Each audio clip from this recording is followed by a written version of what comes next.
നമസ്കാരം. നടൻ സിദ്ദീഖിനെതിരെ യുവനടി നൽകിയ പരാതിയുടെ തെളിവുകൾ ശേഖരിച്ച് അന്വേഷണ സംഘം. തിരുവനന്തപുരം മാസ്കറ്റ് ഹോട്ടലിൽ നടത്തിയ പരിശോധനയിലാണ് സിദ്ദീഖിനെതിരെ സുപ്രധാന തെളിവുകൾ പോലീസ് ശേഖരിച്ചത്. പരാതിക്കാരി പറഞ്ഞ ദിവസം സിദ്ദീഖ് മാസ്കറ്റ് ഹോട്ടലിൽ താമസിച്ചിരുന്നതിന്റെ തെളിവായി ഹോട്ടലിലെ രജിസ്റ്റർ പോലീസിന് ലഭിച്ചു. 2016 ജനുവരി 28 സിദ്ദീഖ് മാസ്കറ്റ് ഹോട്ടലിൽ താമസിച്ചിരുന്നു. അന്നേ ദിവസമാണ് സിനിമയുടെ പ്രിവ്യൂ നടന്നത്. പ്രിവ്യൂ നടന്ന ദിവസം ഹോട്ടലിൽ വിളിച്ചു വരുത്തി സിദ്ദീഖ് തന്നെ ബലാത്സംഗം ചെയ്തെന്നാണ് യുവനടിയുടെ പരാതിയിൽ പറയുന്നത്.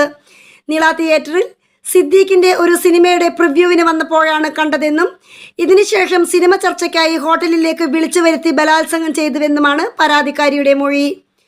യുവനടിയുടെ പരാതിയിൽ ബലാത്സംഗത്തിനും ഭീഷണിപ്പെടുത്തിയതിനുമാണ് സിദ്ദീഖിനെതിരെ കേസെടുത്തിരിക്കുന്നത്.